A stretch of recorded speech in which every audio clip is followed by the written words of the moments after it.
A place for everything and everything in place. यानी जब हम घर की चीज़ों को यूज़ करने के बाद उनकी जगह पर रखें तो इससे अल्टीमेटली आपका घर क्लीन एंड टाइडी और डीक्लटर्ड रहता है। और घर की ये मैनेजमेंट एंड ऑर्गेनाइजेशन अगर लेस टाइम, लो बजट और सलीके के साथ हो तो यही एक औरत का स्किल कहलाता है। और इसी हुनर के साथ एक होम मेकर अपनी creativity, love, care, pleasant mood and good behaviour के थ्रू अपने घर को बहुत अच्छे तरीके से मैनेज रखती है। और ये बिल्कुल ज़रूरी नहीं है कि घर और किचन को वेल ऑर्गेनाइज और वेल मेंटेन रखने के लिए ज़्यादा पैसों की ही ज़रूरत हो, बल्कि मकान को एक घर में तब्दील करने के लिए ना औरत के सलीके, लगन, मेहनत और मोहब्बत की ज़रूरत होती है।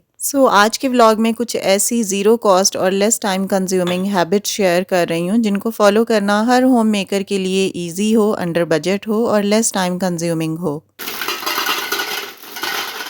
So let's start our today's vlog. Assalamu alaikum everyone. This is Sana. Welcome back again. Hopefully you are all doing great. I'm fine too. Alhamdulillah. Let's start with zero cost and less time consuming habit number 1. घर की entrance पर सबने ही shoe rack रखा हुआ होता है और ये यूजुअली क्लटर्ड और मिसमैनेज्ड रहता है, जो देखने में बिल्कुल अच्छा नहीं लगता और एंटर होते ही आपकी सफाई का एक बैड इफेक्ट आता है। तो इसको मैंने बिल्कुल ज़ीरो कॉस्ट में ऑर्गेनाइज़ किया है। जो ऊपर वाला शेल्फ था इसको मैंने बिल्कुल एम्प्टी करके थोड़ा क्लीन किया और उसके बाद मैंने घर पे जो एक्स्ट्रा चीज़ें रखी हुई थी ना डेकोरेशन की, वो लाकर इसके ऊपर प्लेस कर दी थी। आमतौर पर घरों में कोई ना कोई एक्स्ट्रा वाज या डेकोरेशन के लिए कोई फ्रेम वगैरह एक्स्ट्रा रखा हुआ ही होता है, तो वो लाकर आप इसके ऊपर रख दें। मैंने भी इसकी ऑर्गेनाइजेशन के लिए कोई चीज़ एक्स्ट्रा परचेज नहीं की, बस जो चीज़ें मुझे घर पर एक्स्ट्रा लगी वो मैंने लाकर इसके ऊपर रख दी थी। और एक ऑर्गेनाइज़र या बॉक्स में मैंने शू पॉलिशेस और ब्रशेस भी रख दिए थे और वो ऑर्गेनाइज़र मैंने इसी रैक में रख दिया है, ताकि यहाँ से ये ब्रशेस वगैरह इजी टू एक्सेस रहें और जब भी शू पॉलिश करने हो तो यहीं से ये चीज़ें मिल जाएं। तो बस इसी तरह कम वक्त और लो कॉस्ट में ही हम अपने शू रैक को डेकोर कर सकते हैं और एंट्रेंस से ही आपके सलीके और सफाई का अंदाज़ा हो जाता है। Now let's move to the second habit. इस तरह के हम जो भी क्लीनिंग आइटम्स या स्प्रेज वगैरह यूज़ करते हैं स्पेशली फॉर किचन, तो इन चीज़ों को यूज़ करके ना हम कहीं भी यहाँ वहाँ किचन में रख देते हैं और जब हमें ज़रूरत होती है तो हमें ये मिलते नहीं हैं। और इंसेक्ट के लिए जो स्प्रेज यूज़ करते हैं वो हम काफ़ी ज़्यादा इस्तेमाल कर रहे होते हैं। मेरे किचन में तो वैसे कोई भी इंसेक्ट्स वगैरह नहीं है, लेकिन फिर भी टाइमली मैं स्प्रे कर देती हूँ ताकि कॉकरोचेज़ या कोई भी इंसेक्ट वगैरह के आने का या इनकी ग्रोथ का कोई चांस ही ना रहे। इसी तरह जो मॉस्किटो किलर लैंप्स होते हैं जिनको रीफिल किया जाता है, ये सब चीज़ें मैंने एक बॉक्स के अंदर रख दी हैं और ये बॉक्स मैंने किचन में सिंक एरिया के नीचे रखा हुआ है। इस तरह सब चीज़ें जब एक जगह पर रखी हुई होती है ना तो वक्त पड़ने पर हमें आसानी से मिल जाती हैं, इधर उधर हमें ढूंढना नहीं पड़ता कि कौन सी चीज़ कहाँ रखी हुई है। Moving to my third habit, इस तरह के जिप लॉक बैग्स हम सभी होम मेकर्स यूज़ कर रही होती हैं। अब जैसा कि अल्हम्दुलिल्लाह रमज़ान भी आने वाला है तो इनकी हमें बहुत ज़रूरत पड़ने वाली है।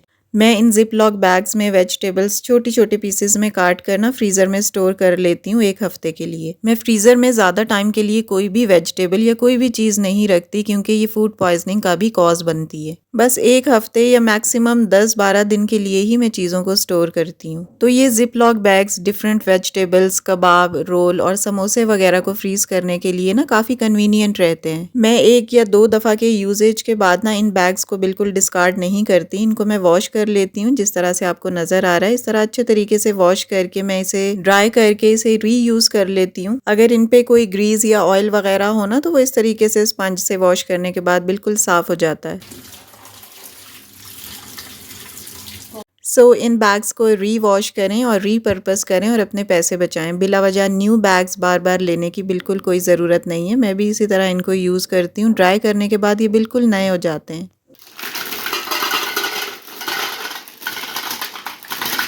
Moving to my next habit, winter season है और इसमें अखरोट घर में आते हैं, तो इनको शॉपर में रखने की बजाय ना किसी भी जार वगैरह में रखना प्रेफर किया करें, क्योंकि पॉलीथीन बैग में रखने से ना इनमें जाला जल्दी लग जाता है। और मेरी कोशिश होती है कि थोड़े से निकाल कर एक जार में रख लूं ताकि बच्चों के लिए खाना आसान रहे, क्योंकि मेरी बच्चियां तो इन नट्स वगैरह से बहुत दूर भागती हैं, तो उनकी आसानी के लिए मुझे ये काम करने पड़ते हैं। अच्छा, यहाँ पर मैं ये दिखा रही हूँ कि इन नट्स को यूज़ करने के बाद इनके जो शेल्स होते हैं ना उनको रख लिया करें। मेरी बच्चियाँ तो ये बहुत यूज़ करती हैं, खुशी खुशी DIY करती हैं और इन पर कलर करके ना नई चीज़ें बनाती हैं, इसलिए मैं रख लेती हूँ ताकि वो रीपर्पस कर सकें। Now on the move to my next habit. हम सब के रीजन में ग्रीन चटनी बहुत शौक से खाई जाती है, जो धनिए, पुदीने और लहसुन से बनती है।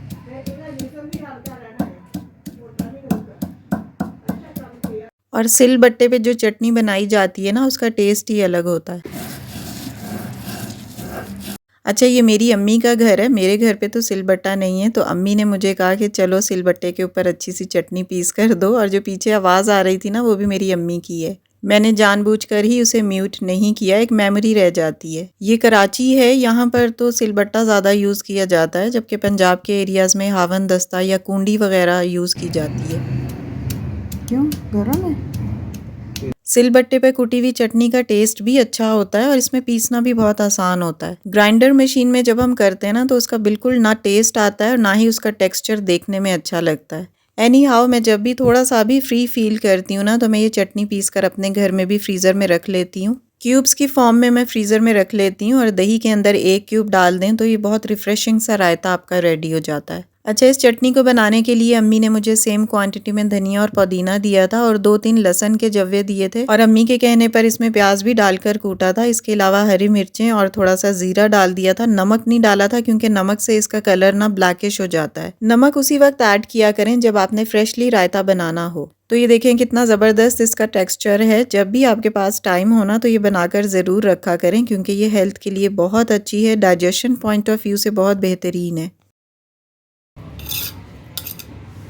Moving to my next habit, जब भी हम ग्रोसरी के लिए जाते हैं, फ्रूट्स वेजिटेबल्स लेकर आते हैं ना, तो वो इस तरह के मैश बैग्स में आती हैं। मैं इम्तियाज़ गई थी तो वहाँ से ये कुछ वेजिटेबल्स लेकर आई थी। ये जो मैश बैग्स हैं ना, ये हम डिस्कार्ड नहीं करेंगे, इनसे बहुत ज़बरदस्त सा एक स्क्रब बनता है। इन जाली वाले बैग्स के साथ ना मैंने एक स्क्रबर बनाया था और वो बहुत ज़बरदस्त बनता है। मैं अभी भी इसे यूज़ कर रही हूँ। इसको बनाने के लिए मैंने सब सब्जियों को निकाल दिया था बैग से, और एक बैग लेकर ना उसमें बाकी बैग्स की नॉट्स को काट कर, तो ये जालियाँ मैंने एक के अंदर डाल दी थी और ऊपर से मैंने इसकी अच्छे से नॉट लगा दी थी। वो बिल्कुल खुलती नहीं है, तो बड़ा ज़बरदस्त सा ये स्क्रबर रेडी हो जाता है। इससे मैं अपने हाथ पाँव वॉश करती हूँ और लिटरली आपको कोई भी लूफा या स्क्रब लेने की ज़रूरत नहीं रहती। स्पेशली हाथ और पाँव के लिए ये बहुत अच्छा रहता है। इसके अलावा आप सिंक के बर्तन भी इससे वॉश कर सकते हैं। तो ये एक बड़ा अच्छा सा स्क्रबर स्पेशली फीट के लिए रेडी हो गया था। आपको किसी भी लूफे वगैरह की ज़रूरत नहीं रहती। अगर आपके घर भी वेजिटेबल्स इस तरह के मैश बैग्स में आती हैं ना, तो एक दफ़ा ज़रूर बनाकर देखिएगा। इसी तरह की छोटी छोटी चीज़ें होती हैं जिन्हें हमें रिसाइकल या रीपर्पस करके ना एक नई चीज़ बना सकते हैं जो हमारे काम भी आती है, और इस तरह की चीज़ें बनाकर हम अल्टीमेटली पैसों की बचत भी कर सकते हैं।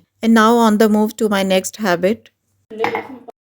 ये बहुत इंपॉर्टेंट बात है जो मैं आपसे शेयर कर रही हूँ। अगर आप दूध पीते हैं और इसमें चीनी डालते हैं तो बिल्कुल इस चीनी को डालना बंद कर दें, क्योंकि दूध के अंदर अपना ही शुगर कंटेंट होता है जिसे लैक्टोज कहा जाता है, और वो इंसानी बॉडी के लिए इनफ होता है। इसलिए दूध में एडिशनल शुगर डालने की कतई ज़रूरत नहीं होती। ये एक मिथ है कि अगर चीनी नहीं डालेंगे तो दूध हजम नहीं होगा। ऐसा बिल्कुल नहीं है, दूध हजम हो जाता है। विदाउट शुगर भी दूध हजम हो जाता है। हाँ, वो बात अलग है कि आपको मिल्क इंटॉलरेंस हो, उन लोगों को दूध जल्दी हजम नहीं होता। इसी तरह बच्चों के फीडर या उनके कप्स वगैरह में भी बिल्कुल चीनी ऐड ना किया करें, क्योंकि चीनी बिल्कुल आपकी और बच्चों की हेल्थ के लिए अच्छी नहीं है। अगर आपने मीठा करना है दूध को, तो आप इसमें थोड़ा सा गुड़ या शहद ऐड कर लिया करें। मैंने अपनी बच्चियों को बिल्कुल चीनी की आदत नहीं डाली, वो हमेशा फीका दूध ही पीती हैं। अगर इन केस कभी गलती से चीनी डल जाती है ना, तो उनको अच्छा ही नहीं लगता, क्योंकि उनका शुरू से ही मैंने विदाउट शुगर टेस्ट डेवलप किया हुआ है। तो अगर आपकी दूध में चीनी डालने की आदत है तो इसे बिल्कुल अवॉइड करें। आहिस्ता आहिस्ता आपकी आदत बन जाएगी।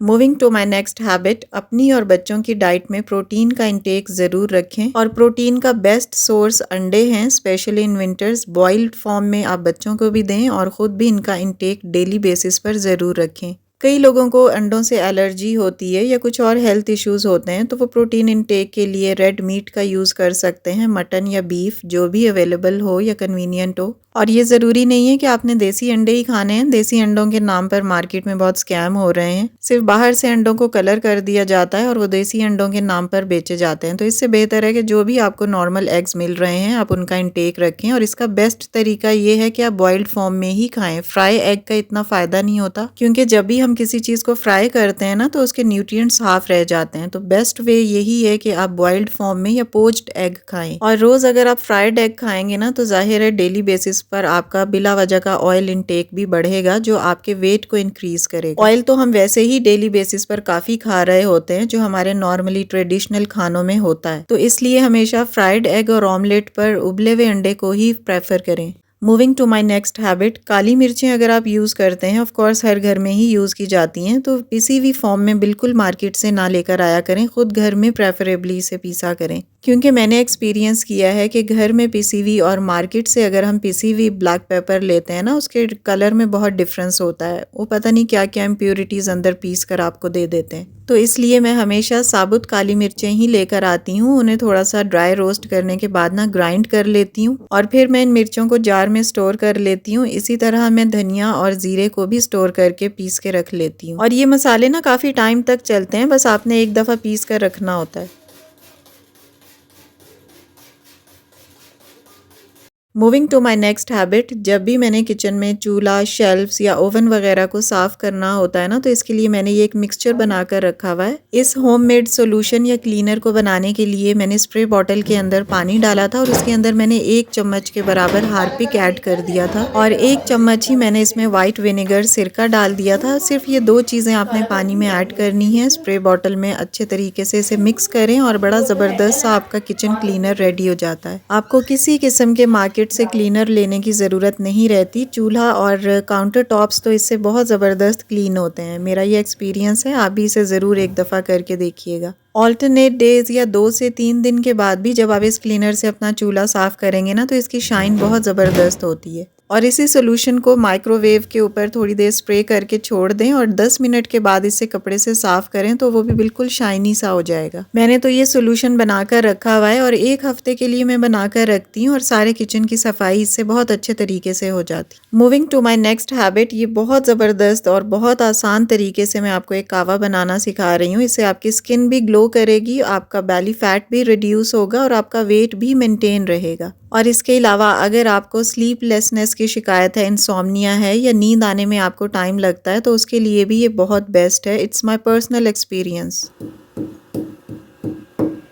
इस वेट रिड्यूसिंग कावे को या ड्रिंक को बनाने के लिए आपने 1 चम्मच सौंफ का लेना है, 2 छोटी इलायची, 2 लौंग और 1 छोटा टुकड़ा दालचीनी का। इन सब चीज़ों को आपने अच्छे से पीस लेना है, थोड़ा क्रश करके। जब आप इसे कावे में डालेंगे ना उबलते हुए पानी में, तो इसके ज़्यादा न्यूट्रिएंट्स आपको मिलेंगे। 2 कप पानी बॉईल करने के बाद आपने ये कूटा हुआ मिक्सचर इस पानी में ऐड कर देना है और जब पानी 1 कप रह जाए तो आपने इसे छान लेना है और स्ट्रेन करने के बाद आप इसमें 1 टेबलस्पून हनी ऐड कर लें अगर आपको मीठा चाहिए। अदरवाइज मैं तो इसे फीका ही पीती हूँ। और अगर आपने अपनी स्किन को ग्लोइंग बनाना है और वेट को रिड्यूस करना है तो आप इसमें हाफ लेमन ज़रूर स्क्वीज करें। चीनी इसमें बिल्कुल ना डालें क्योंकि चीनी आपकी स्किन के लिए अच्छी नहीं होती। आपके जो कोलाजन है ना, वो उसको बहुत रिड्यूस कर देती है और आपको अर्ली रिंकलिंग होने लगती है या प्री मैच्योर फाइन लाइंस भी आपके जल्दी अपीयर होने लगती हैं अगर आप चीनी का इंटेक अपनी डाइट में बहुत ज़्यादा रखते हैं। तो इसलिए जितना हो सके चीनी को अवॉइड किया करें। हाँ, जब कभी कभार क्रेविंग होती है तो उसमें कुछ मीठा लेने में कोई हर्ज नहीं है, लेकिन डेली बेसिस पर चीनी को अपनी डाइट का हिस्सा ना बनने दें। अच्छा, ये फ्लास्क में कावा मैंने मियाँ जी के लिए रखा है, वो कॉलेज लेकर जाएंगे। इसमें काफ़ी टाइम तक ये गर्म रहता है, 3 से 4 घंटे इसमें ये गर्म रहता है और ये मैंने संडे बाजार से लिया था। पिछले व्लॉग्स में मैं आपको इसकी डिटेल बता चुकी हूँ और प्राइस भी मैंने बताई थी।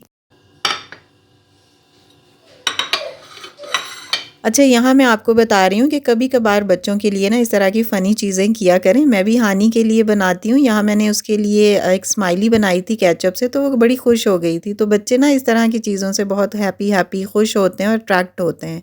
और जब मैंने इस तरह हानी को खाना प्रेजेंट किया ना, तो वो बहुत खुश हो गई थी, हंस रही थी, मम्मा ये आपने क्या बनाया है। अच्छा, इसी तरह ना मैं रोटी को भी डिफरेंट शेप्स में कभी कभार उसे बना के देती हूँ, उसे अट्रैक्ट करने और खुश करने के लिए। तो बच्चों के साथ ना घर के कामों के साथ साथ इस तरह के फनी मोमेंट्स कभी कभार जरूर किया करें। इससे आप और बच्चे बॉन्डिंग में बहुत एक दूसरे के करीब आ जाते हैं। So it's all about my today's vlog. कोई भी टिप अगर आपको अपनी आप ही की पसंद आई हो ना, तो प्लीज वीडियो को लाइक और शेयर जरूर कर दीजिएगा। And yes, if you are new on my channel, please do subscribe. See you very soon with a brand new content in the next video, inshallah. Till then, stay happy, stay fit and take very good care of yourself. Allah Hafiz and take care a lot.